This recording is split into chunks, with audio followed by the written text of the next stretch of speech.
Father, God most high, God of Abraham, God of Isaac, God of Jacob, God of David, God of Isaiah, God of Moses, God of my ancestors, I pray that you please guide us today during this recording to speak and seek the truth. Thank you. And thank you for tuning in. I'd like to present a proof for God as it softly hit my heart earlier today.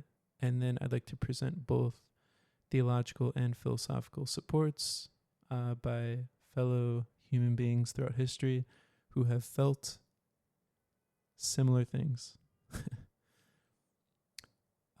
So what I'll do is read 5 statements that are meant to sequentially help guide you, the listener, through the same thought patterns to reach a conclusion that I'm claiming feels true to me, but that also is beyond myself, divinely true of the reality of this world that we live in and the Creator who so graciously and brilliantly created the universe in which we can enjoy YouTube and nice things. So, statement 1, I don't fully trust myself. Statement 2, which means I don't fully trust humans. Statement 3, however, I fully trust the stability of the universe, enough so to live my life without crippling anxiety. Statement 4, therefore I fully trust something beyond humans. Statement 5, what could that be? Or who? G-O-D. So statement 1 again, I don't fully trust myself. Socrates, via Plato, in Plato's Apology, Socrates famously declares, I know that I know nothing, highlighting human epistemic limitations. Socrates felt the same way. He doesn't fully trust himself or humans. Jean-Paul Sartre and other existentialists emphasize the anxiety and uncertainty of human existence, as humans lack inherent purpose or absolute certainty. I agree.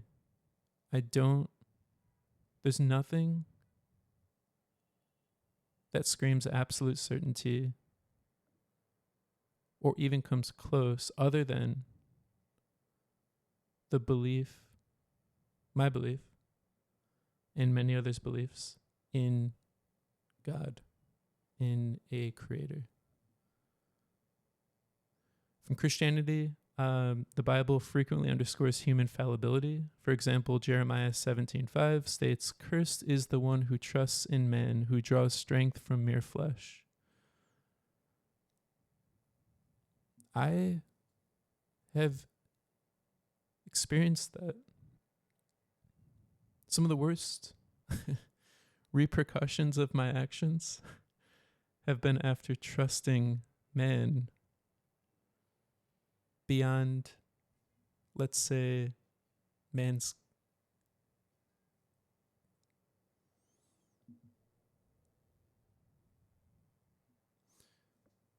capabilities. Augustine of Hippo in Confessions reflects on the restlessness of the human heart, which cannot find peace in itself but only in God. I have not found peace, and I've tried many avenues. Though the human heart is beautiful, and I love people,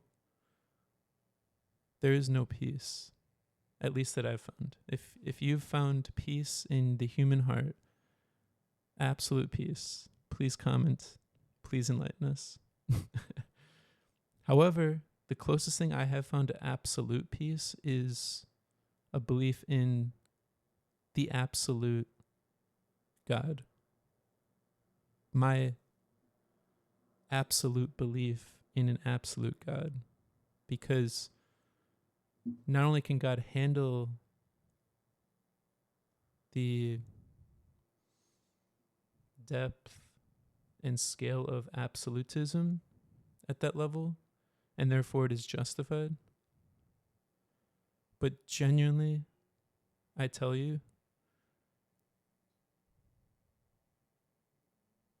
prayer is the closest thing that I have felt to absolute peace. This is still something I learned as a human going through life, but for what it's worth.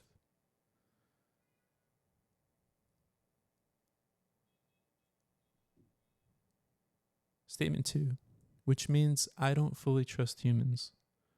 Thomas Hobbes in Leviathan describes the natural state of humanity as solitary, poor, nasty, brutish, and short, suggesting that humans left to their own devices are prone to conflict and unreliability.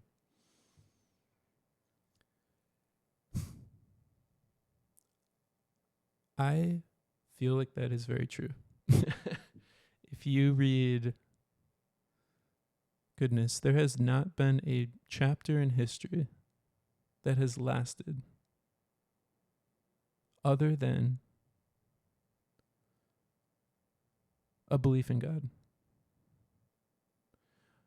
To rephrase, there has not been a longer, persistent pattern outside of, let's call it, the domain of the divine or faith or religion, as some may say. I do feel like that is significant. Immanuel Kant acknowledges human reason's power, but also its limits. In Critique of Pure Reason, he argues that humans cannot fully grasp ultimate realities, the noumena, which points to perhaps cognitive and moral boundaries that we all have. I have not been able to fully grasp ultimate realities as a human. Again, if you have been able to, please comment. Please enlighten us, because I would love to learn.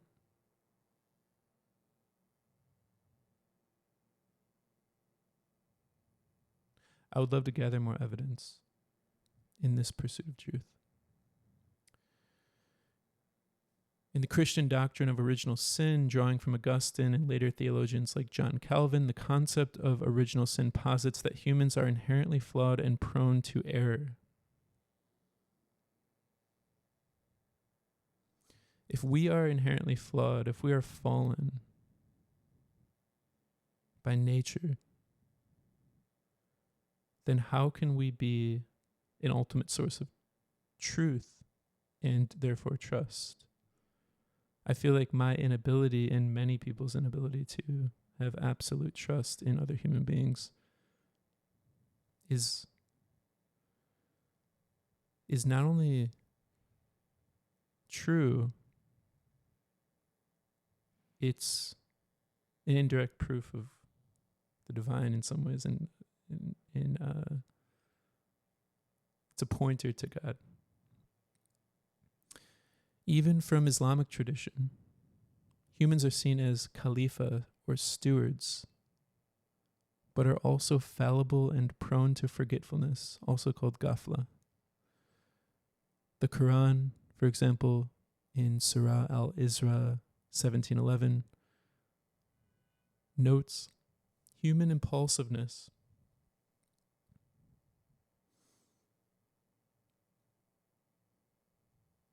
Have you ever impulsively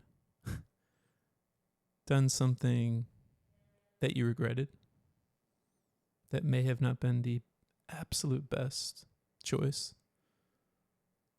I can tell you, majority of the time that I impulsively act, it is not the correct path. And it definitely is not the absolute correct path.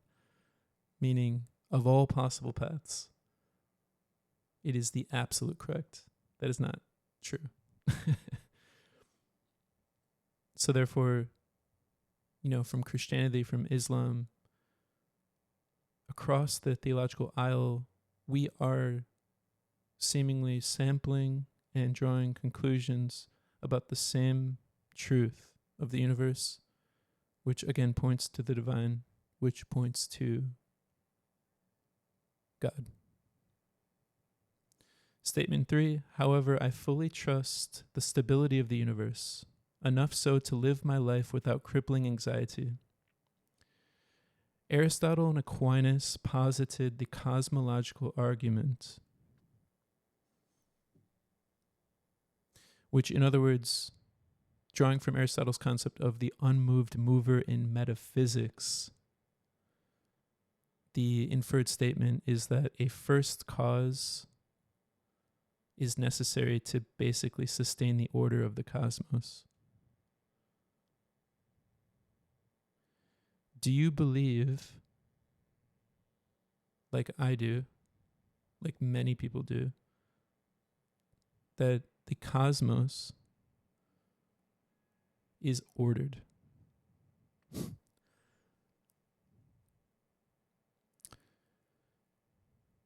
There are lots of examples of order in the cosmos. One example that comes to mind is the idea of cosmological constants like the golden ratio or pi. And these values that are represented by perhaps the most orderly modality of measurement, which is not only language, human language, but a number system that transcends even human geological lines, boundaries.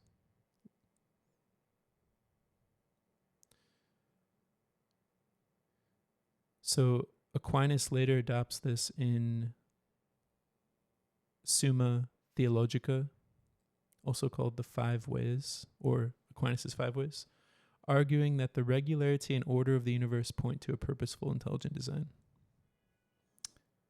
I agree. If the universe was not ordered, I would argue that it would be impossible for me to even have orderly thoughts.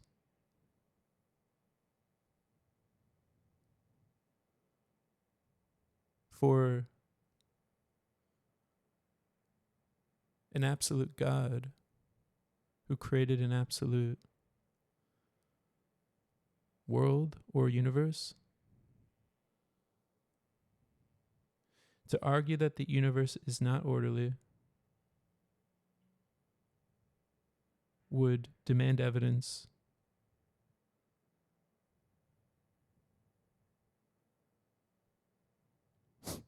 of a completely unorderly system, or rather collection. I can't even say collection. It would be pure chaos.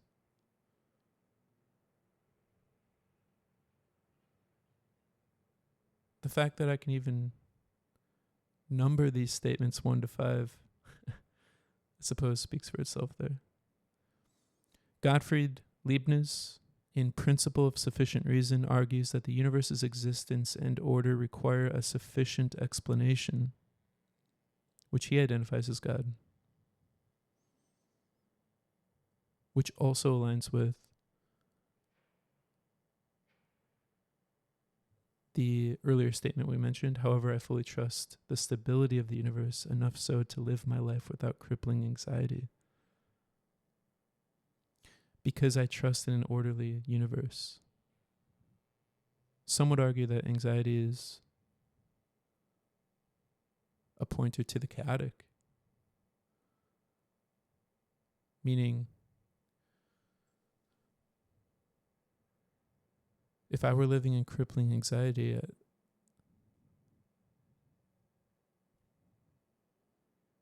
I would not be able to structure a sentence.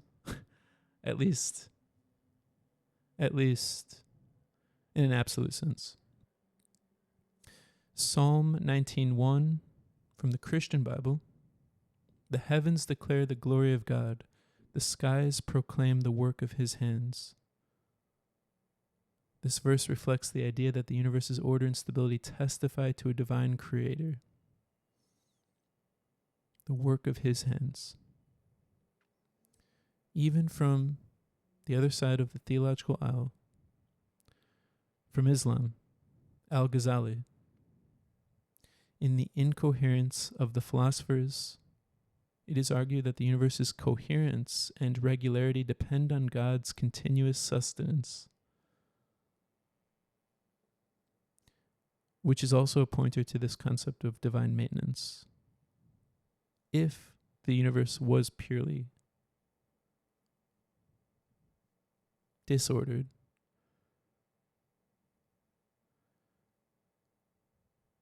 one could argue that not only would language not exist, but there would be nothing to technically maintain it, or even there wouldn't be a collection of people throughout history with this instinctual feeling that divine maintenance is even necessary. Even Albert Einstein spoke of a cosmic religious feeling, quote unquote, inspired by the universe's order and beauty.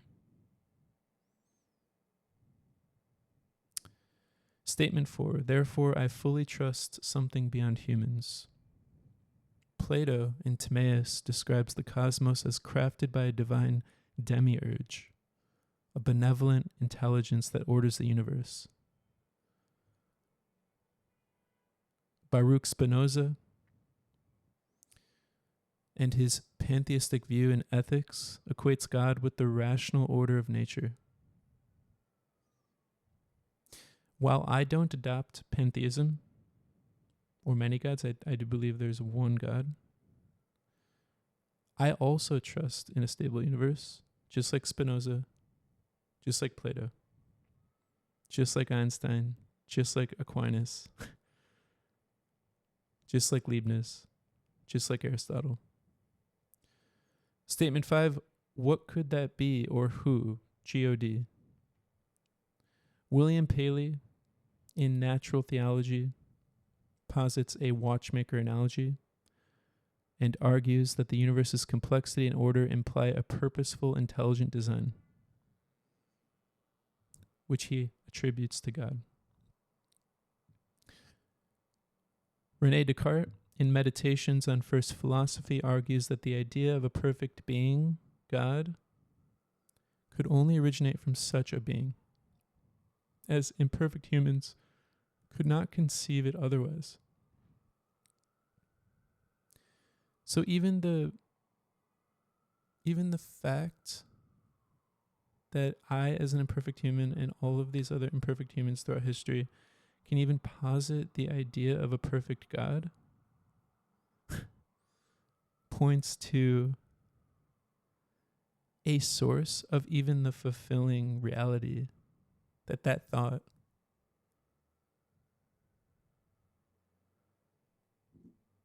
begs or describes. Even in, let's look at Judaism. The Shema, Deuteronomy 6:4, declares, "Hear, O Israel, the Lord our God, the Lord is one." From Islam, in Sufi tradition, Sufi poets like Rumi often describe God as the ultimate reality and source of all existence, known through love and trust.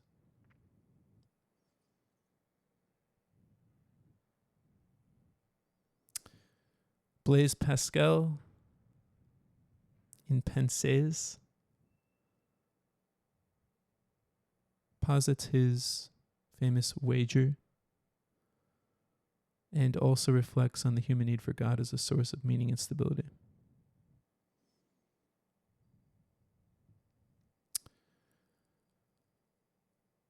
Now,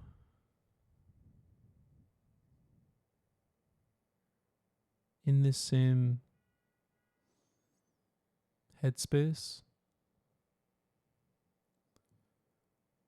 I do admit that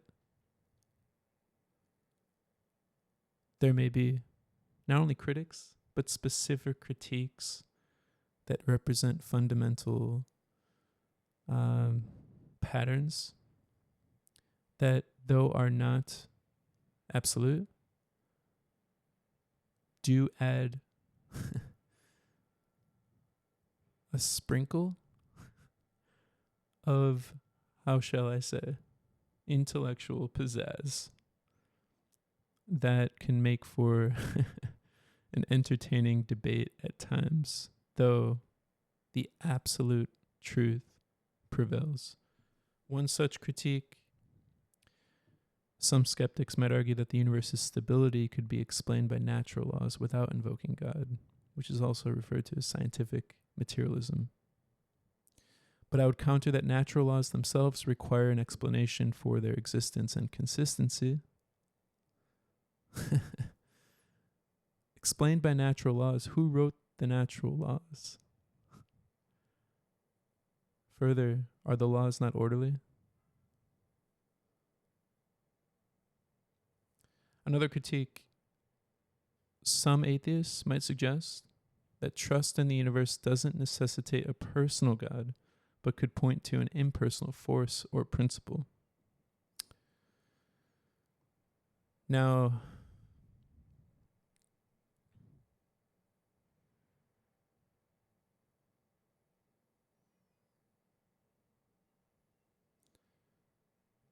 I can only speak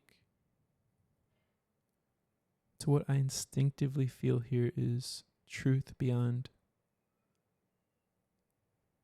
my own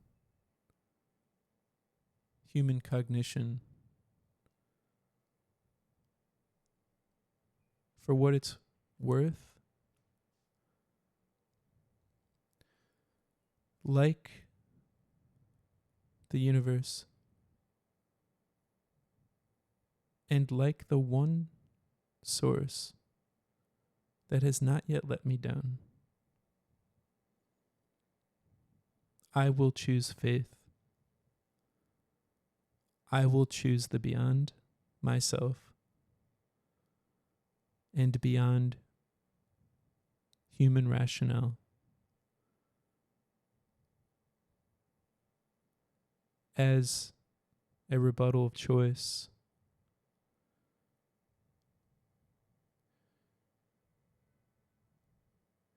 to, at the very least, cancel out the explainable while, I suppose, ironically explaining the unexplainable as well. I would love to hear everyone's thoughts, and I'd love for this to be a community discussion because we're all in this together, and it's such an honor, and I'm so grateful to feel these feelings that so many human beings throughout history have felt from the beginning of time.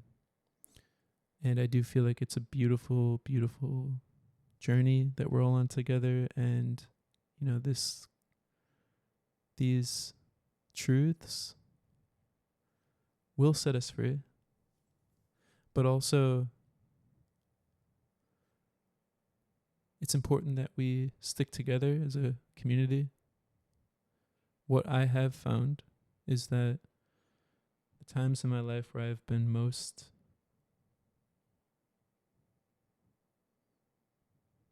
let's say, farthest from peace have been when I've been closest to myself. And I do believe that that is a significant pattern worth pondering further and investigating further. But that also somewhat reveals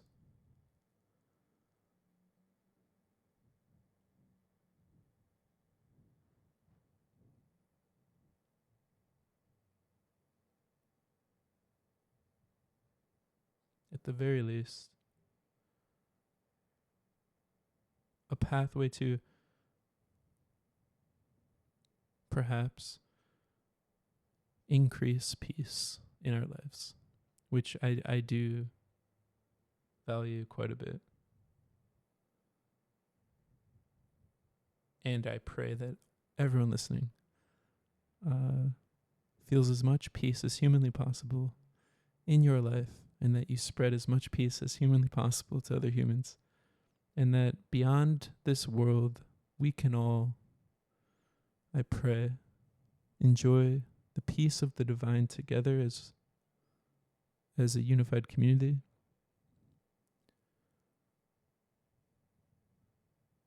Beyond the limits of time and the imperfect constructs that have emerged out of human cognition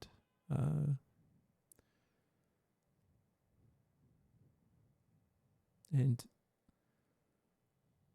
the imperfection of our